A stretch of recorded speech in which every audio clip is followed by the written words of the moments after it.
আজকে আমি এমন একজন হতভাগিনীর সঙ্গে পরিচয় করে দিব। এনার একটি মাত্র ভাঙা চালা ছিল। এই চালাটা আমি দেখেছি চতুর্পাশ দিয়ে ভেঙে বৃষ্টি আসলে পানি পড়তো, অঝরে পানি পড়তো, ইনি ঘরে থাকতে পারতো না। তো আমাদেরকে খবর দিয়েছিলেন ইনি, যার সুবাদে আমরা এসে দেখে সব পর্যালোচনা করে এনার জন্য একটি ঘরের ব্যবস্থা করা হয়েছে। ঘরের মধ্যে থাকতে পারবেন। তো প্রিয় বন্ধুরা, এই যে আমরা অসহায় মানুষটির উপকার করলাম, ইনি কিন্তু আমাদেরকে জানিয়েছেন ইনি খুব হ্যাপি আছেন, খুব খুশি আছেন।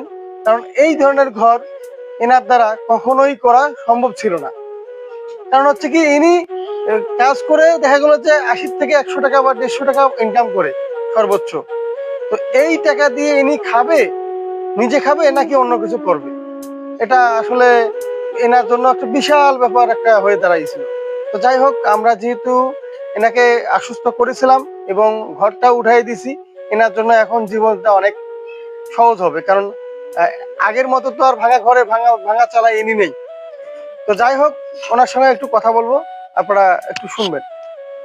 আসসালামু আলাইকুম, আপনার নাম কি? মজিতন। আচ্ছা, আপনি আপনি যে এই ঘরটা পেলেন, এই ঘরের জন্য কোনো টাকা পয়সা কাউকে দিতে না আছে না আপনারে? না, আলহামদুলিল্লাহ, আল্লাহ ভালো করুক। ওরা সহায় মানুষের পাশে থেকে তাদের ঘর উঠিয়ে দেয়া বা অন্যান্য আহ, সব খাদ্যদ্রব্য দেয়া, এই কাজগুলো তো করতেছি আমরা দোয়ার জন্য করতেছি। হ্যাঁ, দেখি আপনার জন্য সামনে আরো আরো কিছু করব ইনশাআল্লাহ। আপনারা যে এর আগে চাউল দিয়েছিলাম, গরু মাংস দিয়েছিলাম, এগুলো পেয়েছেন আপনি? হ্যাঁ, সুখ পাচ্ছি আলহামদুলিল্লাহ। তো দেখেন আসলে ইনি মানে কতটা অসহায় ছিল।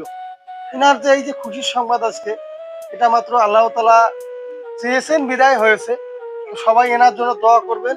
ইনি অনেক অসহায় মানুষ, এনার জন্য দোয়া করবেন, ইনি যেন অতি দ্রুত এনার সংসারটা সচল করতে পারে ভালো থাকেন। ইনশাআল্লাহ। তো দোয়া করবেন আমাদের জন্য। আমরা যেহেতু আপনার জন্য অক্লান্ত পরিশ্রম করেছি, অবশ্যই আমি কিন্তু দোয়ার দাবিদার। আলহামদুলিল্লাহ, থাকেন। আলহামদুলিল্লাহ। তো প্রিয় বন্ধুরা, আপনারা সবাই ভালো থাকবেন। অসহায় পরিবারটির জন্য সবাই দোয়া করবেন। আসসালামু আলাইকুম।